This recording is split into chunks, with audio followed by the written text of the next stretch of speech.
Bien le bonjour, j'espère que vous allez bien. Soyez les bienvenus dans ce 4e épisode de cette série que j'ai appelée l'Odyssée. Dans la série de l'Odyssée, je parle toujours de nutrition, mais de manière un petit peu moins éducative en fait. Je vous présente plutôt mon point de vue de nutritionniste, mon parcours d'entrepreneur et un petit peu les coulisses de tout ce qui se passe derrière votre écran, plutôt de l'autre côté de l'écran, quand vous regardez les vidéos YouTube. Et aujourd'hui, j'aimerais commencer avec une question. Est-ce que vous êtes conscient ou consciente que la personne qui est souvent celle qui apparaît comme la plus intelligente autour de la table est en réalité la plus bête ? Avant de vous expliquer pourquoi je vous dis ça, laissez-moi vous raconter une petite histoire. Même si j'essaye de pas trop traîner sur ce réseau social, parce que je sais qu'il peut me flinguer le cerveau et surtout me flinguer 1 heure de ma journée à ne rien faire, je vais parfois un petit peu sur TikTok. Et vous savez d'ailleurs que je fais des contenus sur TikTok. Et je suis tombé sur un TikTok. C'était un médecin qui disait la chose suivante. Si vous voulez vivre vieux et en bonne santé, et surtout perdre du poids, il ne faut absolument pas manger le moindre fruit avant midi. Alors il y a d'autres choses intéressantes, c'est que la personne qui interviewe ce médecin l'appelle docteur et au bout d'un moment il dit non, vous n'avez pas le droit de m'appeler docteur, je me suis fait radier de l'ordre de la médecine parce que je dis des vérités qui dérangent. On verra peut-être que c'est parce que tu racontes un sacré paquet de conneries selon moi, mais ça c'était donc la première vidéo. Véridique, je scrolle, vidéo juste après, je tombe, cette fois je crois que c'était un Américain, le premier était un Français ou un Belge, en tout cas un francophone, un Américain qui dit la chose suivante. Si vous voulez vivre vieux et en bonne santé, et surtout perdre du poids si c'est quelque chose dont vous avez besoin, la seule chose qu'il faut faire, c'est ne manger que des fruits de votre réveil jusqu'à midi. C'est-à-dire l'inverse opposé de ce que nous disait le pseudo-médecin sur le TikTok précédent. Le deuxième n'était pas un thérapeute, je crois que c'était un espèce de coach sportif conseiller en nutrition. C'est pas un métier, ça n'existe pas. On est nutritionniste ou on l'est pas, tout simplement, ou naturopathe éventuellement, ou endocrinologue, mais des vrais métiers, des métiers de thérapeute, tous ces pseudo-noms, là, pseudo-coach, etc., non. Les coachs sportifs font du coaching sportif, les nutritionnistes font de la nutrition, chacun son domaine. Mais dans tous les cas, les deux disaient ça avec un aplomb incroyable. Le montage et la production de la vidéo leur donnaient aussi une forme de charisme, c'est-à-dire qu'il y avait la petite musique de fond, la blouse blanche pour l'un des deux,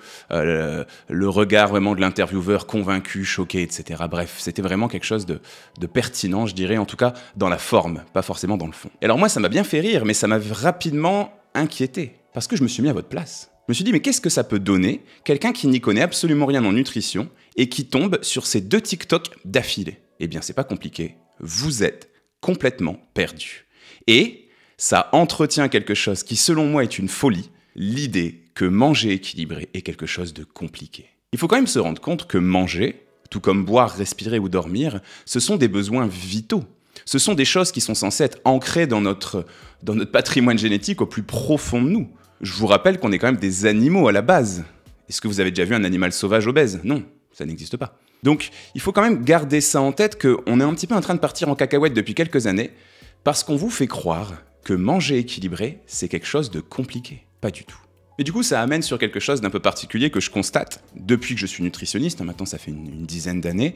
Et la société Le Nutriscope a 6 mois et demi.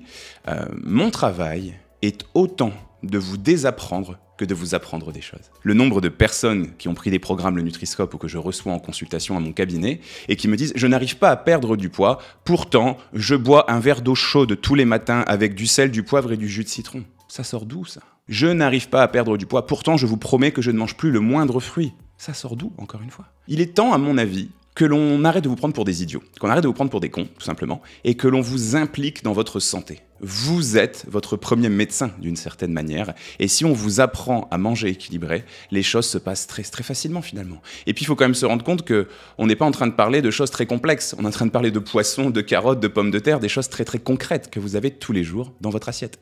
Donc, si les choses sont bien expliquées, et de façon accessible, c'est pas compliqué du tout de comprendre comment manger équilibré. Et c'est important que j'insiste sur ce point, parce que le but, c'est de vous apprendre à manger équilibré. C'est pas de vous donner un bouquin de régime et de vous demander de suivre bêtement ou aveuglément des conseils auxquels vous ne comprenez rien. Un peu comme j'aime le dire, Jacadi a dit fait ci, Jacadi a dit ne fait pas ça. Ça n'a pas de sens. Parce que c'est ce qui se passe tout le temps quand vous faites régime. Une fois que vous avez fini votre bouquin de régime, que vous avez atteint votre objectif et que vous reprenez une alimentation classique, avec des invitations, avec des imprévus, bref, ce que j'appelle le sel de la vie, bien évidemment, et bien tout de suite vous reprenez vos kilos. Et c'est la panique. Et puis on recommence un régime, etc., etc., etc. Bref, ça n'a pas de sens. Alors là, vous pourriez vous dire, bah oui, c'est bien beau ce que tu me racontes là, mais pourquoi est-ce que toi, derrière ton écran là, tu es si sûr de toi? Pourquoi est-ce que tu dis que ces 2 personnes-là mentent ou disent des bêtises? Et pourquoi est-ce que toi, moi donc du coup, tu aurais la vérité. Premièrement, je pourrais vous sortir ce que j'appelle un argument d'autorité. Mais j'aime pas les arguments d'autorité. J'aimerais vous dire, bon ben voilà, ça fait quand même 10 ans que je suis nutritionniste, j'ai refait un petit peu les calculs, là je suis à peu près à 5000 patients que j'ai accompagnés dans ma vie. Je pourrais vous dire, voilà. Je pourrais aussi vous dire, non mais qui est-ce qui a fait 6 ans d'études en nutrition ici? C'est moi. Mais généralement, quand on sort comme ça un argument d'autorité, c'est pas très très bon signe. Moi, ce que j'utilise plutôt comme argument, c'est ce que j'appelle la rigueur. La rigueur scientifique, la recherche de la vérité. Et d'ailleurs, j'explique très souvent quelque chose, c'est que pour moi, la phrase la plus scientifique qui existe, c'est « je ne sais pas ». Quand on ne sait pas quelque chose et qu'on a un esprit scientifique, on le dit à la personne en face et on dit « écoute, je vais me renseigner et je reviens vers toi ». C'est beaucoup mieux que de dire des conneries. Rappelez-vous un tout petit peu les pseudo-experts de santé qui nous donnaient des conseils qui changeaient toutes les semaines pendant la crise du Covid. En termes de crédibilité scientifique, c'était pas génial, n'est-ce pas? En plus de ça, tout ce que je vous dis sort d'une étude scientifique. Alors attention, je vais pas à chaque fois relire toutes les études scientifiques, hein, bien évidemment, ça me prendrait un temps phénoménal parce qu'il y a des choses que maintenant je prends pour acquises.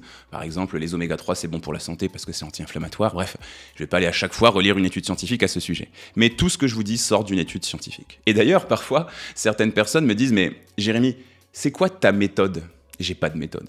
Je vais être honnête avec vous, je ne suis qu'un pâle copieur. Je ne fais que de copier les résultats des études scientifiques qui sont sortis dans ce qu'on appelle la littérature scientifique depuis que la nutrition existe. Depuis Hippocrate, je dirais, premier médecin recensé, premier nutritionniste, on va dire, du monde occidental, moins 500 avant Jésus-Christ à peu près, donc il y a 2500 ans. Je ne fais que de m'inspirer de travaux qui ont déjà été faits par le passé, parce que je suis à peu près convaincu qu'on sait presque déjà tout en matière de nutrition. Il suffit juste de lire les bonnes études scientifiques et de les rendre compréhensibles pour vous. D'ailleurs, vous l'avez peut-être remarqué, dans beaucoup de mes vidéos, j'essaye de mettre un maximum d'études scientifiques. J'ai vu très peu de youtubeurs faire ça. À chaque fois que je dis quelque chose, je vous dis il y a l'étude juste ici et dans la description, pour que si vous n'êtes pas d'accord avec moi, vous puissiez aller faire vos propres recherches et vous impliquer dans votre santé si vous le souhaitez. En plus de ça, j'aimerais vous parler de quelque chose que j'appelle la pseudo-expertise, les faux experts en fait. C'est justement cette notion du mec qui paraît le plus intelligent dans la pièce, et en fait c'est peut-être le plus con autour de la table. Pourquoi est-ce que je vous explique ça? Il y a un phénomène que j'aime beaucoup, qui me fait pas mal sourire, qu'on appelle le phénomène du mid-wit.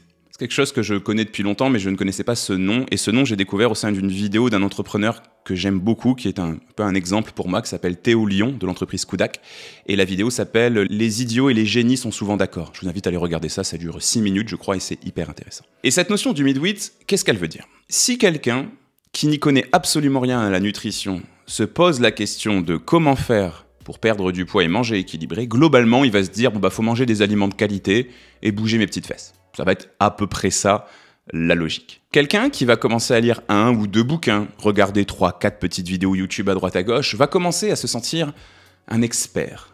Va mettre le doigt sur un trésor de connaissances, et une fois qu'on commence à faire ça, on a l'impression qu'on est touché par la grâce, quoi. Oh là là, ça y est, j'ai tout compris. Et du coup, cette personne, elle va se perdre dans des notions. Le comptage des calories, le régime keto, le fait de retirer tous les sucres de l'alimentation, dont le sucre des fruits, faire du jeûne intermittent, boire de l'eau chaude avec de la piperine, c'est-à-dire du poivre le matin au réveil et du jus de citron, bref, beaucoup de bêtises. Mais ces personnes-là sont persuadées qu'ils sont les savants, parce qu'ils ont commencé à mettre le nez, comme je vous le disais, dans une mine de connaissances. Ils sont un peu dans un état d'ivresse, c'est-à-dire ils sont tellement contents d'avoir appris tout ça qu'ils s'en gargarisent. Mon Dieu, qu'ils en sont fiers. Et puis à côté, vous avez l'expert. Désolé, mais dans ce cas, je vais me mettre dans cette position d'expert. Eh bien, l'expert, dans cette situation, il va vous dire, pour manger équilibré, il suffit juste de manger des aliments de qualité et de bouger ses petites fesses. L'idée, elle est là. L'idée, elle est de se rendre compte qu'il faut toujours remettre ses connaissances en question et s'appuyer sur des principes de base qui sont logiques et qui sont prouvés depuis longtemps. Avoir comme ça cette volonté de rendre plus compliqué un sujet pour gagner un peu en crédibilité scientifique, pour moi, ça n'a aucun sens. Je vais vous montrer quelque chose. Lui, c'est Socrate. Bon, c'est Socrate avec l'éclair de David Bowie sur le visage, parce que j'aime aussi beaucoup David Bowie. Bref, pourquoi est-ce que j'ai Socrate tatoué sur le bras? Parce que j'aime me rappeler de quelque chose. Socrate disait « Tout ce que je sais, c'est que je ne sais rien ». Même si je commence à être un expert dans un domaine, il y a tellement de choses à savoir et tout est un peu connecté en plus, vous voyez. La nutrition, c'est aussi du sport, c'est aussi de la psychologie, c'est aussi de la santé, c'est aussi de l'environnement, c'est aussi de l'économie, c'est du budget, c'est de la politique. Vous voyez, il y a énormément de choses qui touchent à ça. Et bien en fait, quand vous vous rendez compte qu'en fait tout ce que vous savez, c'est que vous ne savez rien, vous avez cette volonté de toujours remettre en question vos connaissances et aller chercher la vérité. Le doute permanent, quand on pense connaître un sujet, à mon avis, c'est super important. En plus de ça, c'est prouvé scientifiquement qu'un être humain a toujours tendance à croire qu'il en sait beaucoup sur un sujet, alors qu'en fait, il y connaît rien du tout. Pour appuyer ça, je vous prends un bouquin que je suis en train de lire actuellement, des frères Hitt, qui s'appelle « Ces idées qui collent » ou « Made to Stick ». C'est une bible, c'est génial, regardez le nombre de marque-pages que j'ai mis, bref. Et en plus, j'en suis qu'au premier tiers du bouquin. Une mine d'informations, c'est absolument génial, si vous voulez lire un bon bouquin, n'hésitez pas. Dans ce livre, on nous raconte une histoire qui a été faite par des chercheurs auprès de 300 personnes. L'idée était de poser une question à ces personnes, la question était la suivante, il y a des problèmes de stationnement sur un parking, essayez de trouver toutes les solutions qui permettraient de régler ces problèmes-là. Et à la fin, on regardera quelles sont les bonnes solutions, c'est-à-dire le pourcentage de réponses que vous avez proposées qui sont bonnes ou pas. Le travail a été fait, pendant des heures, tout le monde propose ses petites propositions, etc. Et à la fin, il leur demande, selon vous, quel pourcentage de bonnes réponses avez-vous? La moyenne des bonnes réponses estimées était de 75%. C'est-à-dire qu'en gros, les gens pensaient que si on devait les noter, ils auraient 75 sur 100, ou 15 sur 20, si vous préférez. Le résultat réel était que la moyenne des bonnes réponses était de 30%. 75%, 30%. Vous voyez que le différentiel, il est quand même énorme. C'est ce qu'on appelle le mythe de l'excès de confiance ou le biais de confiance, et c'est quelque chose dont il faut se méfier un tout petit peu, surtout aujourd'hui sur les réseaux sociaux, sur Internet, où n'importe qui peut ouvrir un blog, ouvrir un site Internet, mettre un commentaire en se faisant passer pour un pseudo-expert. Et d'ailleurs, j'en vois beaucoup dans les commentaires des vidéos YouTube qui sont comme ça. Bon, quand je dis beaucoup, j'exagère quand même, hein, mais ils font beaucoup de bruit. Et puis, comme je le dis souvent, un arbre qui tombe fait plus de bruit qu'une forêt qui pousse, quoi. Donc, c'est-à-dire que c'est des messages qui ressortent beaucoup. Souvent, c'est des gros pavés, là, avec plein de points d'exclamation, plein de petits points et plein de messages un peu méprisants. Ces personnes-là, en fait, elles aiment étaler leur science, hein, elles pensent que ça leur fait du bien, que ça leur donne du crédit. Mais finalement, pour vous, qui vous posez la question de comment est-ce que je fais pour manger équilibré, ça ne vous aide absolument pas à avancer dans la bonne direction. Au contraire, ça va vous perdre. Donc finalement, ça ne vous est pas du tout utile, ce genre de comportement. Et d'ailleurs, comme le disait mon père, quelqu'un d'intelligent, c'est quelqu'un qui est capable de s'adapter à la personne avec qui il parle pour lui expliquer des choses compliquées avec des mots simples. Et elle est là, ma mission. Ma mission, elle est de parler aux 99% d'entre vous qui ne savent pas comment manger équilibré. Elle n'est pas pour parler aux experts ou pseudo-experts qui ont déjà toutes les connaissances que je vais dévoiler dans cette chaîne. Le but, c'est pas d'arriver en commentaire et dire « Très bien, on savait déjà ça, voilà comment je peux rendre le propos encore plus compliqué » parce que j'aime étaler un petit peu ma science. Donc pour faire simple, cette chaîne, elle est grand public et elle restera grand public. Et je vais vous expliquer dans quelques secondes qu'elle va l'être encore plus. Cette chaîne, elle n'est pas faite pour répondre à la question combien de milligrammes d'électrolytes est-ce que je dois boire pendant les 30 minutes de pic de cortisol que j'ai au réveil? Non, on s'en fout de ça. Vous, en tout cas, 99% vous en foutez. Cette chaîne, elle est là pour répondre à la question qu'est-ce que je mange ce soir si je veux prendre soin de ma santé? On est dans le concret, on est dans le réel. Et ma mission, elle est claire, elle est nette. C'est de stopper l'évolution du surpoids et de l'obésité en rendant plus facile à comprendre l'équilibre alimentaire. C'est aussi simple que ça. Et elle continuera à être accessible et pratique. Je veux que les éléments dont je vous parle soient les plus concrets possibles. Parce que c'est comme ça qu'on vous apprend les choses depuis toujours. L'éducation, elle doit être concrète. La première fois qu'on vous fait faire une soustraction ou qu'on fait faire une soustraction à votre fils ou à votre fille, on lui dit pas combien font 3 au thé de 7. Non. On dit, tu as 7 bonbons, tu en manges un le matin, un le midi, un le soir, à la fin de la journée, combien il t'en reste? Et c'est pareil quand on t'apprend par exemple le mouvement des planètes. Moi j'ai appris le mouvement des planètes avec un professeur qui avait poussé les tables, qui m'avait mis au milieu de la pièce me demandant de tourner sur moi-même, je faisais le soleil, il y avait un autre de mes camarades qui faisait la planète Terre, un autre qui faisait la Lune, et hop, on tourne dans la pièce, c'est bon, j'ai compris, je le saurai pour toujours. Mon frère m'explique très souvent qu'il a un professeur d'histoire, Monsieur Pitois, meilleur professeur d'histoire que j'ai eu de ma vie, collège de Belleux. Si vous regardez ça, merci pour tout. C'est un peu grâce à vous qu'aujourd'hui je fais de l'éducation.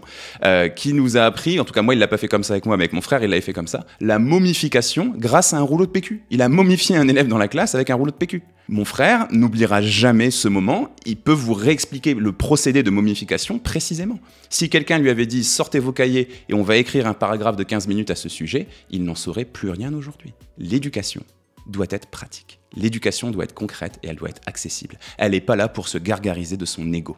C'est pas comme ça que ça marche. Bien, c'est bien beau tout ça, mais concrètement, qu'est-ce que ça veut dire? Ça veut dire que bientôt, je pense à la rentrée septembre, cette chaîne va devenir encore plus grand public.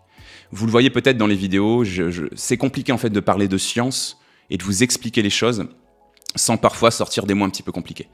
D'ailleurs, il y a beaucoup de choses qui se passent dans votre corps, des problèmes de santé, mais aussi de poids, qui sont liés à deux mécanismes, qui sont l'inflammation et l'oxydation. Donc je dois souvent parler d'anti-inflammatoire et d'antioxydant.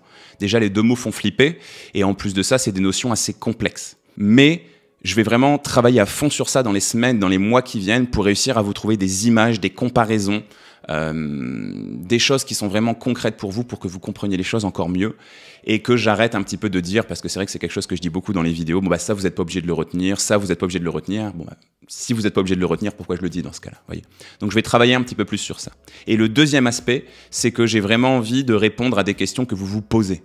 Donc, je vais voir un petit peu comment je vais faire ça, mais il y aura bientôt un système de vote en début de vidéo YouTube où je vous dirai, bah, choisissez le thème de la prochaine vidéo YouTube. Est-ce que vous préférez que je parle de ci ou de ça? Dites-moi d'ailleurs ici, s'il vous plaît, dans cette vidéo, en commentaire, qu'est-ce que vous pensez de ça? Est-ce que vous pensez que ça vous serait utile? Est-ce que vous êtes OK pour ça, de faire un système de vote en début de vidéo pour que vous décidiez du sujet de la prochaine? Vraiment, ça m'intéresse. Je veux avoir votre avis par rapport à ça, donc laissez-le moi en commentaire. Voilà ce que je voulais vous dire un petit peu aujourd'hui sur ce 4e volet de la série de l'Odyssée. C'est toujours un plaisir pour moi d'être entrepreneur, j'adore ça. Le challenge est rude, la fatigue est présente, mais c'est génial et c'est vraiment grisant au quotidien d'avoir cette impression d'être utile et de vous aider à perdre du poids facilement et surtout définitivement. D'ailleurs, je vous rappelle que si vous voulez apprendre à manger équilibré et si vous appréciez ma vision de la pédagogie, n'hésitez pas à aller sur le site lenutriscope.fr où il y a des programmes pour les hommes, pour les femmes et les femmes ménopausées pour apprendre à manger équilibré à votre rythme. Si cette vidéo elle vous a plu, bien sûr, laissez-moi un petit like et dites-le moi en commentaire. N'hésitez pas non plus à vous abonner à la chaîne. Moi, je vous retrouve ici 2 fois par semaine et tous les jours sur tous mes autres réseaux sociaux. Salut!